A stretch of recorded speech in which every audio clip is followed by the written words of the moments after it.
por ser uno de los centros ordenadores del cosmos y la civilización, por ser la primera y la última entre los dioses, señora del fuego eterno, del calor hogareño, la virgen primordial entre todas las vírgenes, por personificar la fundación de ciudades, la importancia de los lazos sociales y ser la waifu número 1 de todo Destripando la Historia. Hoy hablaremos de Hestia.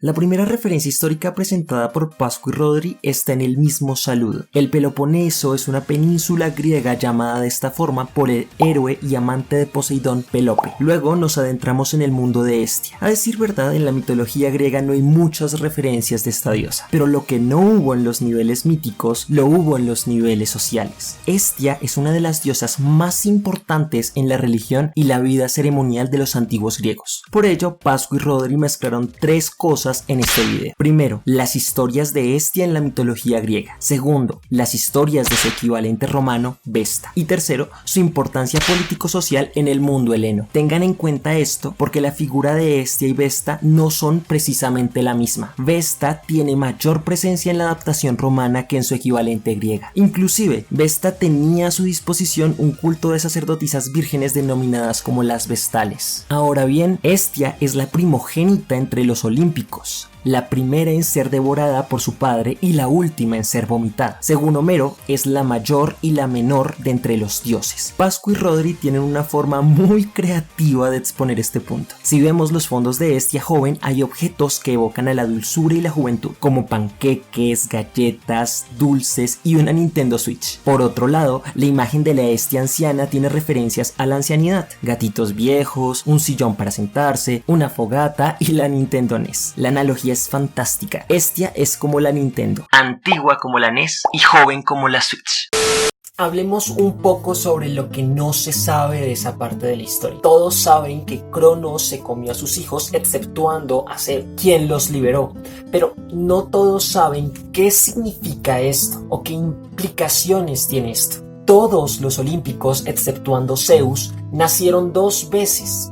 Una en el vientre de Rea y la segunda salieron del vientre del tiempo, del estómago de Cronos. Este segundo nacimiento es muy importante porque, por decirlo así, es una especie de iniciación religiosa. En la religión griega encontramos distintos tipos de iniciación religiosa. Tenemos, por ejemplo, los misterios de Eleusis, en el caso de Deméter, o los misterios órficos en el caso de Orfeo. Todas estas iniciaciones implican un nuevo nacimiento. Entonces, el ser vomitados por su padre tiene una connotación esotérica muy importante porque implica una especie de bautismo. Zeus es más como una especie de hierofante o sacerdote que inicia a los dioses en un nuevo mundo. La última en ser iniciada, es decir, la última que sale del estómago de Cronos por mano de Zeus, es Hestia, pero a la vez es la primera en nacer. Por eso mismo es que es la más joven y la más anciana. Hestia estaba presente en todos los hogares y santuarios. Todo santuario de cualquier otro dios también rendía culto a Hestia. Por ello, observaba de una u otra forma las ocurrencias de los demás dioses y de los mortales. Como ver comerse un moco a Hades o observar cómo caga Bruce Willis. Su nombre evoca su propio trabajo y sus responsabilidades políticas de Grecia y Roma. Hestia significa hogar. Vesta, por su parte, significa permanecer o chimenea. La forma en la que se presenta esta diosa es igual de difícil de caracterizar como su mitología. En ocasiones es la abstracción del hogar mismo, en otras es una dama con un velo en su cabeza. La verdad es que son muy raras sus representaciones. Hay ocasiones en las que se le retrata de pie frente a una llamarada o un incendio muy grande. Esta es la representación elegida por Destripando la Historia. Hestia vive en un palacio en lo más alto del monte Olimpo. Eso es algo que nos cuenta Homero. Nunca se hizo del lado de ninguna batalla. Prefería concentrarse en sus labores de reproducción del fuego del Olimpo. El chiste de la Hestia otaku que se ve a lo largo del video es hasta cruel. Me imagino que Pascu y Rodri pensaron como es una diosa virgen que no sale de su casa y huele a limón.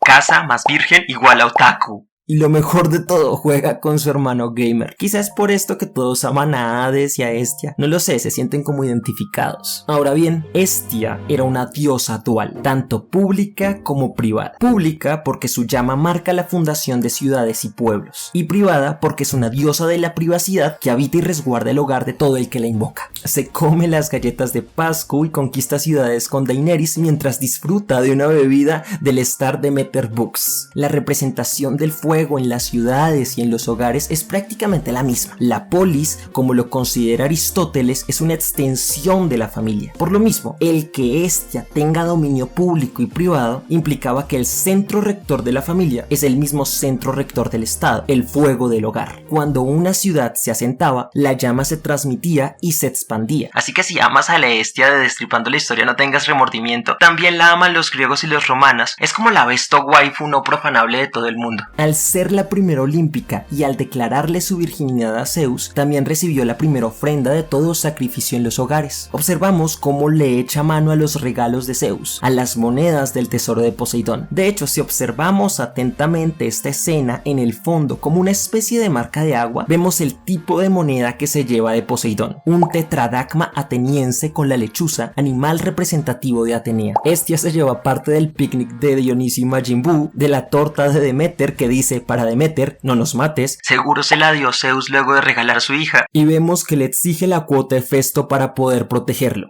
de ella. Bueno, este punto también tiene una relación simbólica importante. Como Hestia era la que mantenía el fuego sagrado del Olimpo, donde se recibían todos los sacrificios, entonces merecía una parte de cada ofrenda. La historia de la virginidad de Hestia se remonta a la pedida de mano de matrimonio por parte de dos olímpicos, Poseidón y Apolo. También observamos a Helios observándolo todo. Bueno, todos pensaban que era Helios, pero en realidad... Al ver que estos dos dioses generarían un enfrentamiento en el Olimpo por su mano, ella decidió jurar eternos votos de castidad. Algo sorprendente, inaudito, completamente extraño ocurre. Los dioses hombres respetan su decisión.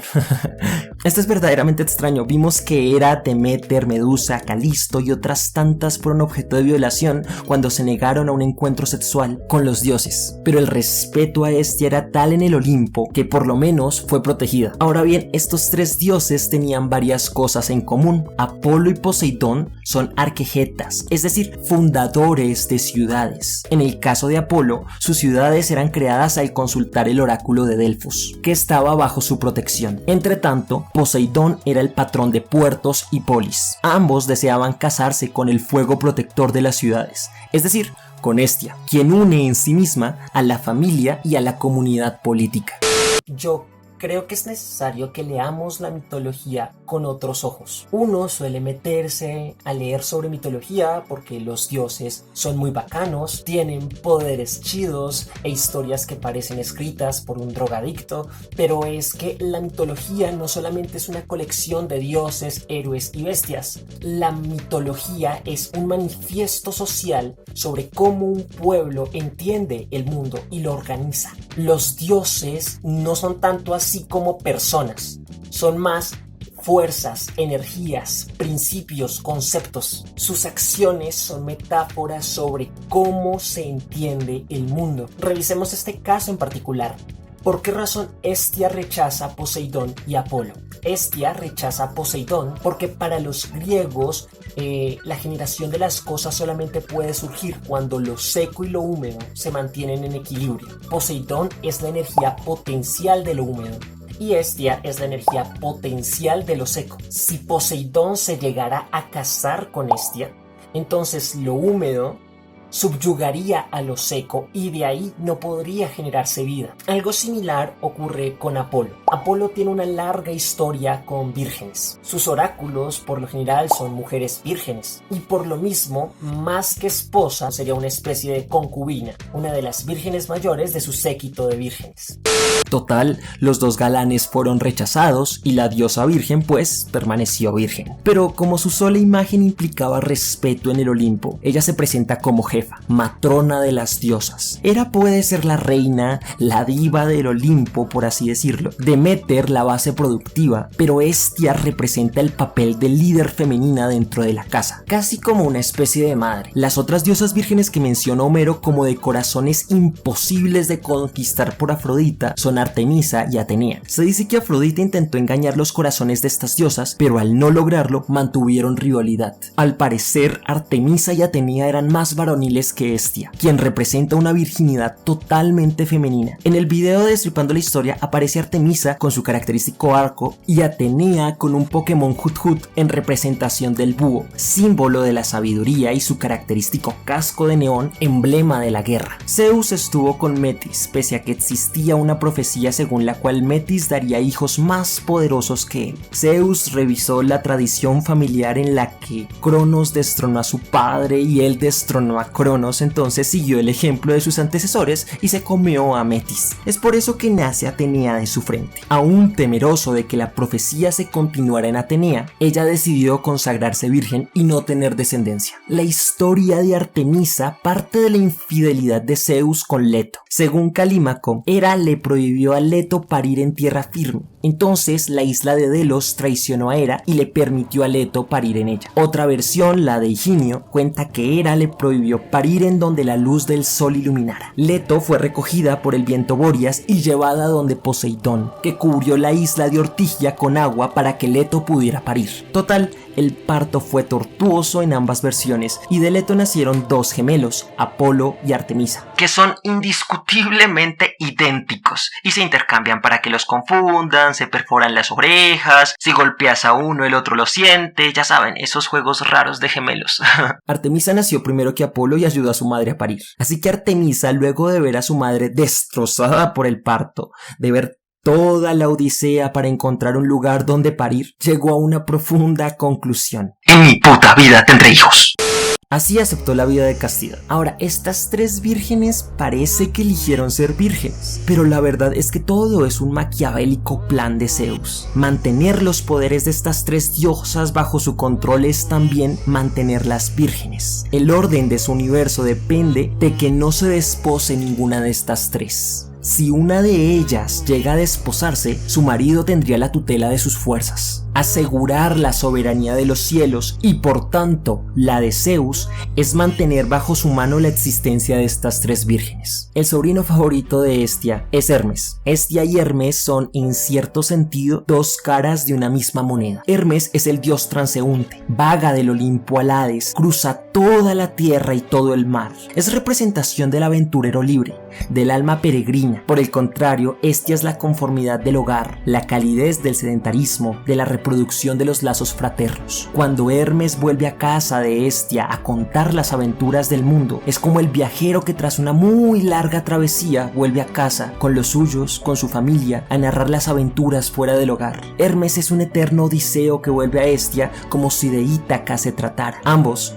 el aventurero y la hogareña, son los gestores de fiestas y banquetes para el Olimpo. Como curiosidad, la historia que Hermes le narra a Hestia en el video de Destripando la Historia es la historia de Perseo y su enfrentamiento contra Medusa. Según cuenta Ovidio, Vesta, en el mito romano, asistió junto con casi todos los dioses a una fiesta organizada por Cibeles, el equivalente romano a Rea. En algún momento Vesta se durmió y Príapo deseó violarla. Príapo es un dios romano de la fecundidad vinculado con las tareas agrícolas. Según algunas versiones, es hijo de Dionisio y Afrodita. Afrodita cometió una infidelidad con Adonis, quien se dice que también puede ser el padre de Príapo. En algunas versiones, se dice que Hera castigó a Afrodita por su infidelidad, dándole un hijo feo y con un pito gigante. Vaya castigo.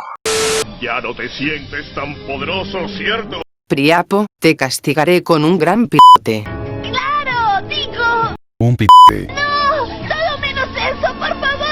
En otras adaptaciones, se dice que fue en venganza porque Paris había elegido a Afrodita como la más bella en lugar de ella. Yo confío más en esta última versión. El hecho es que Príapo intentó violar a Vesta. En ese instante, el burro de Silenus, un sátiro compañero de Dionisio, rebuznó advirtiendo a Hestia, quien pudo escapar de las intenciones de Príapo. En otras versiones, no fue Vesta, sino Lotis, la mujer acosada por Príapo. Lotis logró escapar al ser convertida en una flor de loto, y Príapo mató al burro en venganza. venganza. Por último tenemos otro mito romano, esta vez vinculado con la fundación de Roma. De este mito hay distintas adaptaciones. El rey de Alba Longa, Amulio, por miedo a ser destronado por sus hijos, asesinó a sus descendientes varones. A su única hija, Rea Silva, la convirtió en vestal, porque pues eran vírgenes, entonces pues ni modo que tenga hijos. Ahora, aquí hay distintas interpretaciones. Según Promatión, un fantasma apareció entonces al rey Tarquetius y no a Amulio. El oráculo le dijo que una virgen debía tener sexo con el fantasma. Tarquetius mandó una de sus hijas a hacerlo, pero ella mandó una criada en su lugar. Porque pues, ¿quién quiere tener sexo con un fantasma? El rey mandó a matar a la doncella. Vesta se le apareció y lo detuvo. En la versión de Fabius Pictor, Marte, la versión romana de Ares, se enamoró de Rea Silva. Se le apareció en un sueño, en un bosque y la vio.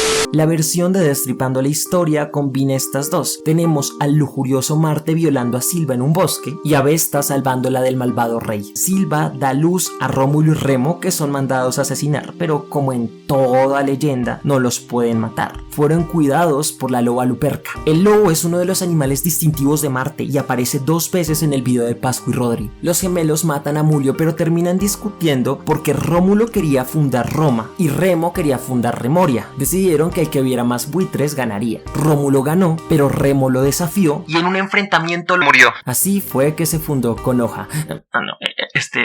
Roma.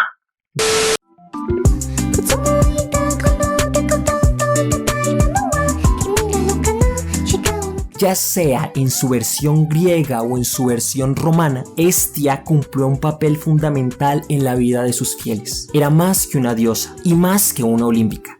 Era un concepto, una fuerza, una idea. El fuego de Hestia que alumbraba las ciudades y las casas, más que ser un fuego literal, era el poder de mantener unida una sociedad. Era la familia, era el compañerismo, era la casa. Todos esos valores son Hestia. Y ella mora donde una madre ama a sus hijos, donde un abuelo puede reencontrarse con su nieto, o donde 2 o más personas comparten su vida.